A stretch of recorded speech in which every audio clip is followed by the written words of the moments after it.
Hello reps! Welcome to the Refresher Training Series. In this video, we're going to talk about signposting. So what is signposting? As a rep, you will be approached by the students you represent. Often, this will be about issues that you can raise yourself. However, sometimes students will approach you with matters you shouldn't get directly involved in, such as those related to a student's personal issues. In those instances, you would signpost the student. For our purposes, signposting is indicating where students can go to get further support. So why is this important? There's a lot of information that students receive, and they don't always know the right place to go.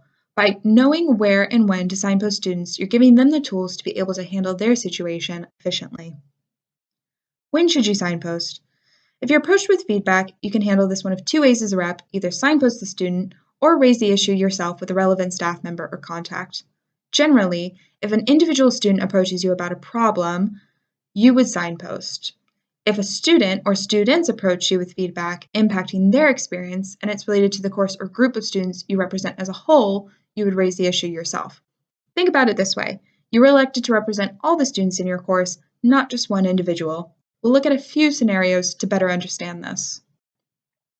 In our first scenario, a student has been accused of plagiarism and requests you speak to their tutor. It seems like this is the student's personal issue and it is only affecting them. Therefore, you should not get involved yourself. You would signpost. In the next example, a group of students have approached you because they want more time for revision. This appears to be an issue impacting multiple students, and they need you as the rep to raise the issue on their behalf. As a rep, you would definitely take this feedback to a faculty member, most likely your course leader, to action. So this you would raise. Now let's look at the final example. A student is struggling to keep up in class and has asked for your help. Once again, the key thing is that it's just one student that has approached you and they probably need personalized support. That means you would signpost. So we've looked at some examples and you may be wondering where we should be indicating students go to get support. Let's look at the services we can signpost students to and then we'll come back to these scenarios later. Signposting the SU. The SU Advice Team is a free and confidential service available to all students. They can offer support and provide information on a range of issues. This includes things like if a student was accused of an assessment offense, roommate disputes, placement issues, disability concerns, and much more. Students can arrange one-to-one appointments with an SU advisor, and appointments can be face-to-face or over the phone. This can be arranged online at the link provided on the screen. If you're not sure where to signpost a student, the SU Advice Team is a great starting point. Don't forget, you can use the service for yourself as well, should you need support for a personal issue. Signposting the university. The services ARU provides students are listed here. Academic advisors. If a student needs to make some technical changes to their academic status or needs support for absences, the academic advisors located in the I-Center can help. They can process extensions, mitigation requests, and sort out timetabling changes. Counseling and well-being. This is a confidential service provided by ARU. If a student needs mental health support or needs to speak with a professional counselor, they can contact Counseling and Wellbeing and book a consultation. Both the email and number for this service have been provided on the screen.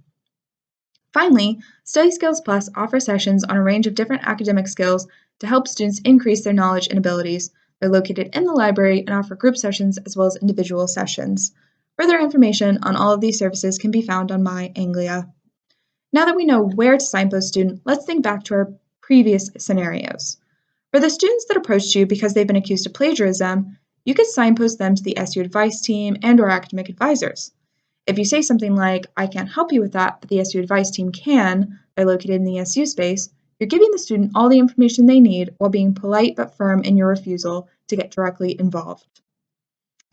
In the second example, we should ask a few questions. Do we know why the student is struggling? If it's to do with their academic abilities, Study Skills Plus would probably be the best place to send the student. However, maybe you know the student is struggling because they're homesick. In that case, Counseling and Wellbeing might be a better place to signpost to. If a student doesn't share all the details of their situation, it's important you respect that and not pry. If you're ever not sure where to signpost a student, you can always point them towards the SU Advice Team, and they can signpost the student further if needed.